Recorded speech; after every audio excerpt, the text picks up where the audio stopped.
1975년 여름, 이 사진 속 청년을 보십니까? 지금 거울 속 모습이 낯설게 느껴지시나요? 무릎이 시큰거리고 계단이 버겁고 젊었을 때는 당연했던 것들이 이제는 도전이 되었나요? 하지만 오늘 저는 여러분께 묻고 싶습니다. 당신의 이야기가 정말 끝났습니까? 아니면 지금부터가 진짜 시작일 수 있을까요? 여러분의 인생이라는 책은 아직 절반도 채워지지 않았습니다. 오늘 함께 새로운 챕터를 시작해 보겠습니다. 여러분, 안녕하세요. 오늘은 특별한 이야기를 들려드리려고 합니다. 멀리 있는 누군가의 이야기가 아니라 바로 우리 동네, 우리 옆집에 사는 분들의 진짜 이야기입니다. 혹시 아침에 공원 나가시면 매일 같은 시간에 보이는 그분 계시죠? 장 보러 가면 마주치는 단골 얼굴들 있으시죠? 오늘은 그분들이 어떻게 변화하셨는지 그 이야기를 들려드리겠습니다. 나이가 들면서 이런 생각하신 적 있으시죠? 이제 늙었나 봐. 예전 같지 않네. 거울 보면서 한숨 쉬신 적, 계단 오르면서 무릎 만지신 적 다들 한 번쯤은 있으실 겁니다. 저도 그랬습니다. 제 어머니 보면서 그랬고 우리 아버지 보면서 그랬습니다. 하지만 오늘 여러분께 꼭 말씀드리고 싶습니다. 변화는 언제든 가능하다는 것을, 나이는 핑계가 될 수 없다는 것을요. 지금부터 들려드릴 이야기는 모두 진짜입니다. 여러분과 똑같이 무릎 아프고 혈압 걱정하고 외로움 느끼던 분들의 이야기입니다. 그분들이 어떻게 달라졌는지 함께 보시겠습니다. 식탁 위의 기적, 우리 동네 첨가물 가게 아시죠? 거기 사장님이 항상 하시는 말씀이 있습니다. 요새 김순덕 할머니가 완전히 달라지셨어. 저도 궁금했습니다. 어떻게 달라지셨길래? 김순덕 할머니, 올해 72이십니다. 3년 전만 해도 할머니는 약국 단골이셨습니다. 혈압약, 당뇨약, 소화제까지 약봉지가 한가득이었죠. 매일 아침 식탁에 앉으면 밥보다 약이 먼저였습니다. 할머니 말씀이 먹는 게 즐겁지가 않더라고요. 약 먹으려고 밥 먹는 것 같고 뭘 먹어도 맛이 없고 그러다 보니 그냥 편한 것만 찾으셨대요. 라면, 즉석식품, 배달음식. 요리하기도 귀찮고 혼자 먹는데 뭘 거창하게 해먹나 싶으셨대요. 그런데 작년 봄에 전환점이 왔습니다. 같은 아파트 사는 박경자 할머니가 찾아오셨어요. 순덕 씨, 우리 같이 시장 가요. 나 혼자 장보기 심심해. 그렇게 시작된 장보기가 할머니 인생을 바꿨습니다. 박 할머니는 장을 보면서 하나하나 설명해 주셨대요. 이 고등어는 등이 파랗게 빛나는 게 신선한 거야. 오메가-3가 엄청 많아서 혈관에 좋아. 이 시금치 봐, 잎이 진한 게 철분이 많은 거야. 우리 나이엔 이런 거 자주 먹어야 해. 처음엔 귀찮았답니다. 그냥 마트 가서 대충 사는 게 편한데 뭘 이렇게 꼼꼼히 보나 싶으셨대요. 근데 신기한 게 박 할머니랑 같이 고른 재료로 밥을 해 먹으니까 맛이 다르더래요. 내가 직접 골라서 그런가, 정성이 들어가서 그런가, 오랜만에 밥이 맛있더라고요. 할머니는 그날부터 달라지셨습니다.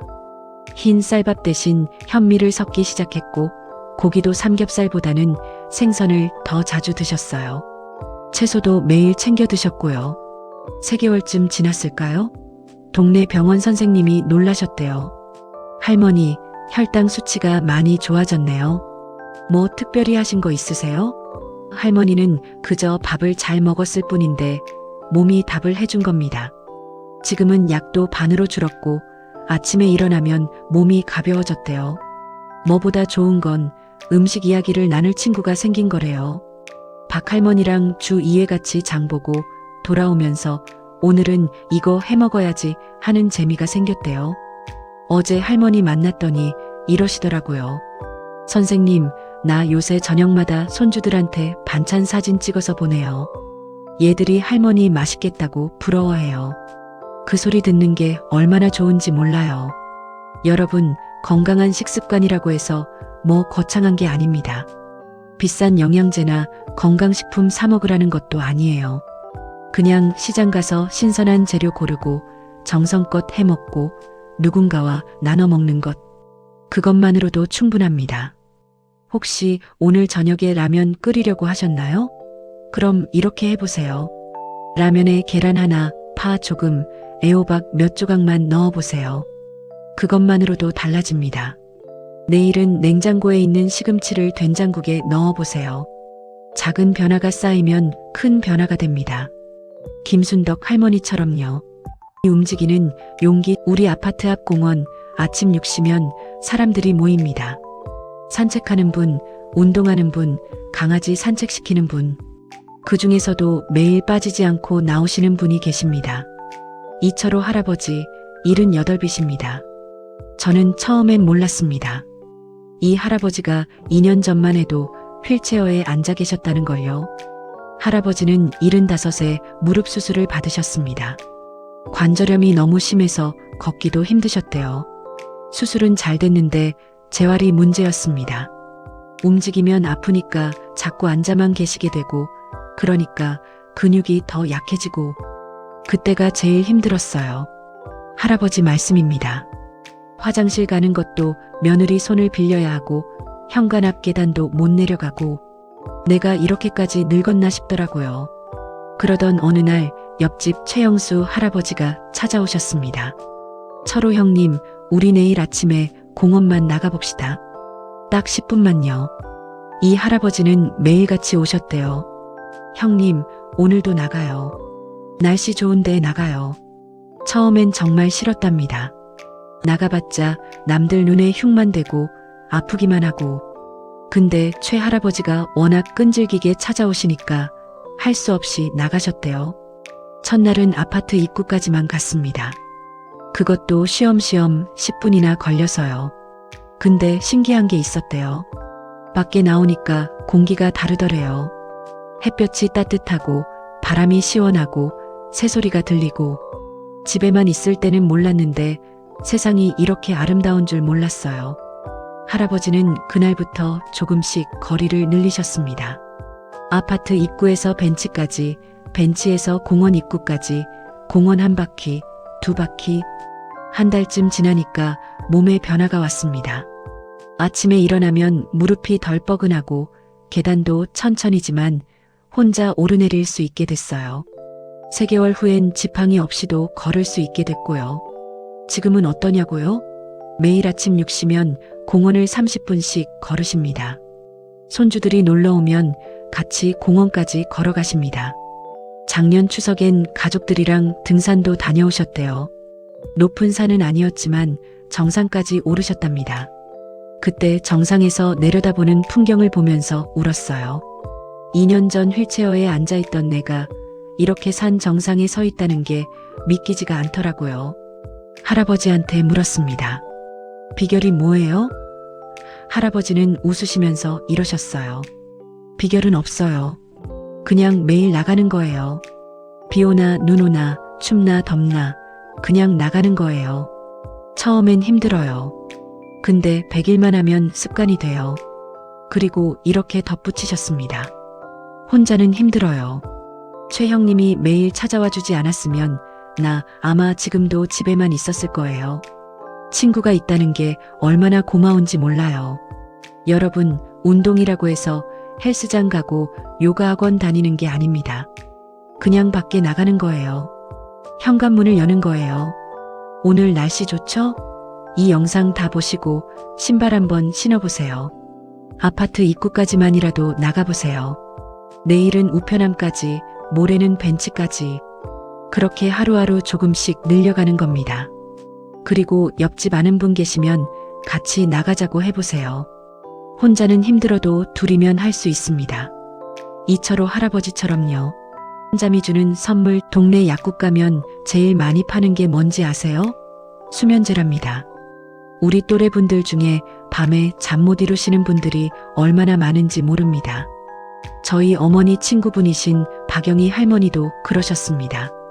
65부터 10년 동안 불면증으로 고생하셨어요. 밤에 잠이 안 와서 TV만 켜놓고 계시고 겨우 잠들어도 새벽이시면 깨고 아침엔 머리가 무겁고 낮에는 꾸벅꾸벅 졸리는데 밤만 되면 멀쩡해지는 거예요. 그게 얼마나 괴로운지 몰라요. 할머니는 그때를 이렇게 회상하십니다. 잠을 못 자니까 다른 것도 다 안 좋아졌습니다. 짜증도 늘고 기억력도 떨어지고 몸도 자꾸 아프고 병원 가면 의사 선생님은 수면제를 주셨는데 약을 먹어도 잠은 잘 안 오고 다음 날 머리만 더 아프고 그러던 어느 날 딸이 할머니를 큰 병원으로 모시고 갔습니다. 수면 클리닉이라는 곳이었어요. 선생님이 할머니의 하루 일과를 자세히 물으셨대요. 저녁 식사는 몇 시에 하세요? 한 7시쯤요. 식사 후에 뭐 하세요? 설거지하고 TV 봐요. 커피는 언제 드세요? 밥 먹고 한 잔, 저녁에도 한 잔요. 침실이 밝나요? 네, TV 켜놓고 자요. 조용하면 잠이 안 와서요. 선생님이 고개를 끄덕이시면서 이렇게 말씀하셨대요. 할머니 몸이 지금 언제 자야 하는지를 모르는 겁니다. 다시 가르쳐 드려야 해요. 선생님은 약 대신 생활 습관을 바꾸라고 하셨습니다. 첫째, 저녁 5시 이후엔 커피를 끊으세요. 둘째, 저녁 식사는 6시 이전에 하세요. 셋째, 잠자기 2시간 전엔 TV와 휴대폰을 끄세요. 넷째, 침실을 어둡게 하세요. 다섯째, 매일 같은 시간에 누우세요. 할머니는 처음엔 반신반의했습니다. 그게 되겠어요? 나 커피 없으면 못 살아요.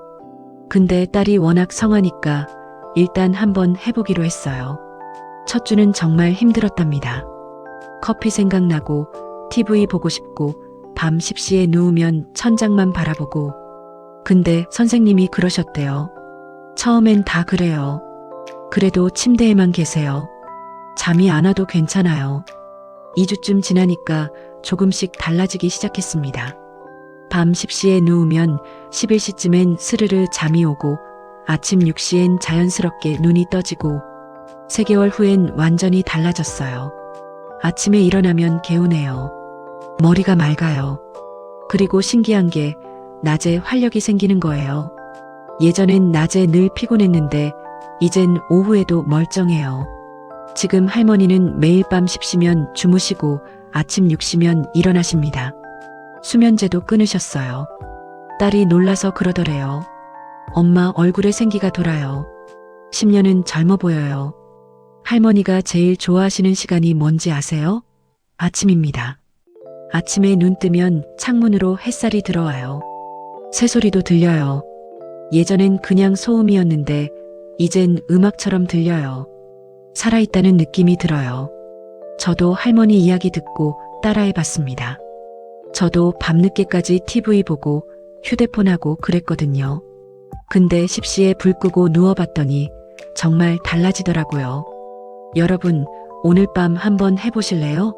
저녁 커피 끊고 10시에 불 끄고 휴대폰 내려놓고 처음엔 힘들 거예요. 잠 안 올 거예요. 근데 2주만 참아보세요. 몸이 기억합니다. 숙면은 최고의 보약입니다.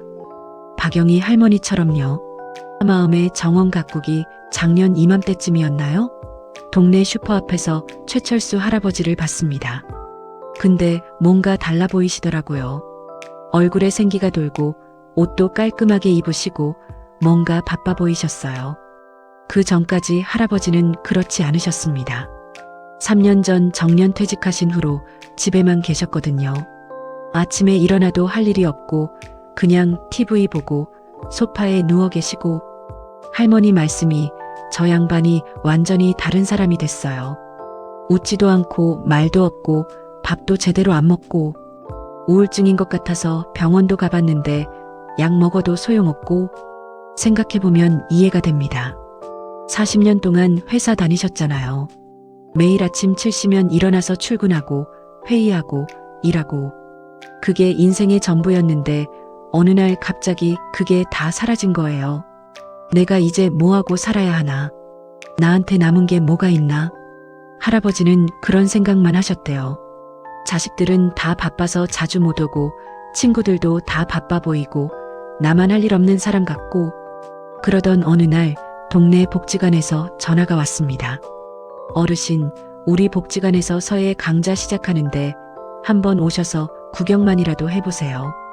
할아버지는 처음엔 거절했어요. 나 그런 거 안 해요. 관심 없어요. 근데 복지관 사회복지사님이 계속 전화하시더래요. 한 달 동안 3번이나 전화하셨대요. 어르신, 구경만 오세요. 부담 갖지 마시고요. 할머니가 옆에서 당신 한번 가봐요. 집에만 있지 말고. 해서 마지못해 가셨습니다. 복지관에 갔더니 비슷한 나이 분들이 모여 계시더래요. 다들 붙들고 한자를 쓰고 계셨어요.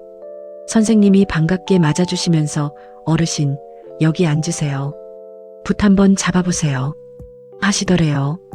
할아버지는 그냥 앉아서 구경만 했습니다. 근데 신기한 게 그분들이 글씨 쓰는 게 멋있어 보이더래요. 집중해서 한 획 한 획 그어나가는 모습이 진지해 보이고 뭔가 의미 있는 일을 하고 있는 것 같고 다음 주에도 오실 거죠? 선생님이 물으시니까 할아버지는 글쎄요 하셨는데 집에 와서 생각해 보니까 자꾸 궁금하더래요. 나도 할 수 있을까? 나도 저렇게 멋진 글씨를 쓸 수 있을까? 다음 주에 가셨습니다. 그리고 그 다음 주에도 그 다음 주에도 어느새 수요일이 기다려지기 시작했어요. 수요일 아침이면 일찍 일어나서 깔끔하게 옷 입고 복지관에 가셨어요. 서예만 한 게 아닙니다. 복지관에서 노래교실도 하더래요. 금요일엔 노래교실 가고 목요일엔 탁구교실도 시작했어요. 어느새 일주일 스케줄이 빡빡해졌어요. 더 좋은 건 친구들이 생긴 겁니다. 같이 서예 배우는 김할아버지, 같이 노래 부르는 이 할머니, 탁구 치는 박 할아버지, 수업 끝나고 같이 커피 마시고 점심 먹고 이야기 나누고 선생님, 나 요즘 너무 바빠요. 월수금은 복지관 가고 화목은 친구들이랑 당구 치러 가고 토요일은 손주들 봐주고 일주일이 금방 가요. 할아버지는 이제 이렇게 말씀하십니다. 제일 좋은 건 뭐냐고 물었더니 사람들이 날 기다려준다는 거요. 복지관 가면 최 선생님 오셨네 하고 반겨주고 수업 빠지면 어디 아프신 거 아니야? 하고 전화해주고 내가 누군가에게 필요한 사람이라는 느낌, 그게 제일 좋아요. 할머니도 좋아하십니다. 저 양반이 완전히 딴 사람 됐어요. 아침에 일찍 일어나고 밥도 잘 먹고 웃고 이야기하고 이게 3년 전 그 사람 맞나 싶어요. 여러분, 혹시 요즘 하루하루가 똑같으신가요? 할 일이 없어서 무료하신가요? 그럼 밖에 나가보세요. 동네 복지관, 경로당, 문화센터, 어디든 좋습니다. 처음엔 어색할 거예요. 새로운 사람 만나는 것도 부담스럽고 내가 과연 할 수 있을까 싶고 근데 그냥 한번 가보세요. 구경만이라도 하세요. 당신을 기다리는 사람들이 있습니다. 최철수 할아버지처럼요. 저와 함께라서 아름다운 제 친구 어머니신 김순자 할머니 이야기를 들려드리겠습니다. 할머니는 올해 73이신데 혼자 사십니다. 남편은 5년 전에 돌아가셨고 아들, 딸은 다 멀리 살아요. 2년 전만 해도 할머니는 정말 힘들어 하셨습니다. 집에 혼자 계시면 하루 종일 말을 안 하시는 날도 있었대요. 아침에 일어나도 오늘 하루를 어떻게 보내지 하는 생각뿐이고 TV만 켜놓고 멍하니 앉아 계시고 제일 힘든 건 식사 시간이었대요. 혼자 먹는 밥이 이렇게 맛없는 줄 몰랐어요. 뭘 해먹어도 맛이 없어요. 그냥 라면 끓여 먹고 김치에 밥 말아 먹고 요리하기도 귀찮고 설거지도 귀찮고 건강도 나빠졌습니다. 혼자 있으니까 우울해지고 몸도 여기저기 아프고 병원 가는 것도 귀찮아서 그냥 참고 점점 더 집 밖으로 안 나가게 되고 그때가 제일 외로웠어요. 남편 있을 땐 몰랐는데 혼자가 이렇게 힘든 게 속 오후 626줄 몰랐어요. 애들한테 말하면 걱정할까봐 말도 못하고 그냥 혼자 참고 그러던 어느 날 같은 아파트 사는 정경숙 할머니가 찾아오셨습니다. 순자씨, 우리 동네 경로당 있잖아요. 거기 가면 점심같이 해먹는데 같이 가실래요? 할머니는 처음엔 거절했어요. 나 그런데 안 가요. 모르는 사람들이랑 어떻게 밥을 먹어요. 근데 정할머니가 계속 찾아오시더래요. 한 번만 가봐요. 구경만이라도 하고 오면 되잖아요. 결국 따라가셨습니다. 경로당에 들어가니까 할머니, 할아버지들이 10여 명 모여 계셨어요. 부엌에선 몇 분이 점심 준비하고 계시고 홀에선 화투 치시는 분들도 계시고 순자 씨 오셨네. 어서 오세요. 다들 반겨주시더래요. 처음 보는 분들인데 반갑게 맞아주시니까 할머니도 모르게 마음이 풀리더래요. 점심은 다 같이 차려서 먹었습니다. 된장찌개에 나물 반찬 몇 가지, 특별한 건 없었는데 신기하게 맛있더래요. 여러 사람이랑 같이 먹으니까 밥맛이 다르더라고요. 이야기도 나누고 웃기도 하고 그날부터 할머니는 경로당에 나가기 시작했습니다. 처음엔 일주일에 2~3번, 나중엔 거의 매일. 가면 할 일도 있었어요. 점심 준비 도와드리고 설거지하고 청소하고 일이라고 생각하니까 힘든데 함께 한다고 생각하니까 재미있더라고요. 내가 누군가에게 도움이 된다는 느낌, 그게 좋았어요. 더 좋은 건 친구들이 생긴 겁니다. 같은 처지에 있는 분들, 혼자 사시는 분들, 외로워하시는 분들, 서로의 이야기를 나누고 위로해주고 웃고 울고 우리가 이제 가족이에요. 진짜 가족보다 더 자주 보고 더 많이 이야기하고 아프면 서로 챙겨주고 생일이면 같이 축하해주고 지난달에 할머니 생일이었는데 경로당에서 깜짝 파티를 열어줬대요. 케이크에 미역국까지 준비해 주셨대요. 내 생일을 기억해주는 사람이 있다는 게, 축하해주는 사람이 있다는 게 얼마나 고마운지 몰라요. 할머니는 이제 아침에 일어나면 신나신대요. 오늘 경로당 가면 누구 만날까, 무슨 이야기 나눌까 생각하면 하루가 기대되신대요. 건강도 좋아졌어요. 규칙적으로 식사하고 웃을 일도 많고 활동량도 늘고 제일 좋은 건 외롭지 않다는 거예요. 혼자 사는 건 변하지 않았어요. 근데 외롭지는 않아요. 내 곁에 사람들이 있으니까요. 전화하면 받아줄 사람이 있고 아프면 찾아와 줄 사람이 있고 그것만으로도 충분해요. 어제 할머니한테 전화했더니 너무 바쁘시대요.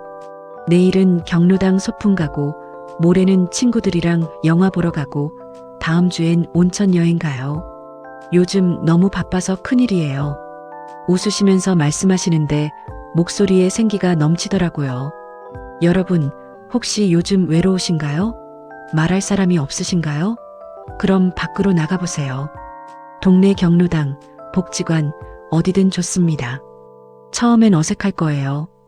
모르는 사람들 사이에 끼는 게 쉽지 않죠. 근데 그분들도 다 똑같아요. 다들 외롭고 다들 친구가 필요해요.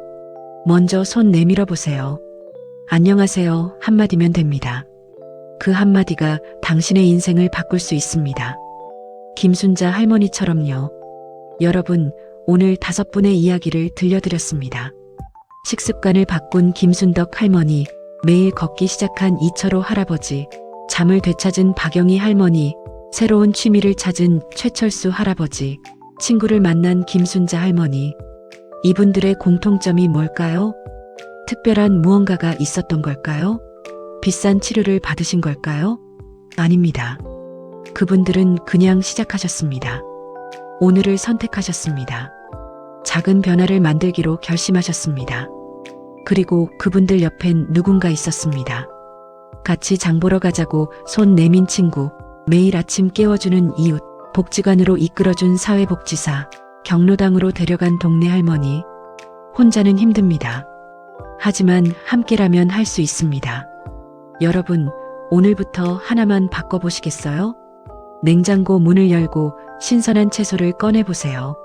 신발을 신고 밖으로 나가보세요. 오늘 밤 일찍 불을 꺼보세요. 전화기를 들고 옛 친구에게 전화해보세요. 경로당 문을 두드려보세요. 하나만이면 됩니다. 단 하나만. 그리고 옆 사람을 봐주세요. 혼자 힘들어하는 이웃이 있다면 먼저 손 내밀어 주세요. 같이 가요 한마디면 됩니다.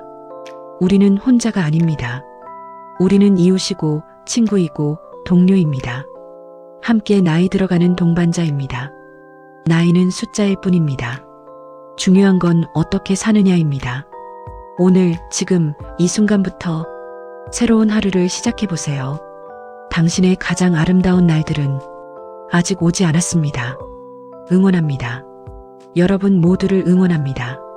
건강하세요. 행복하세요. 그리고 기억하세요.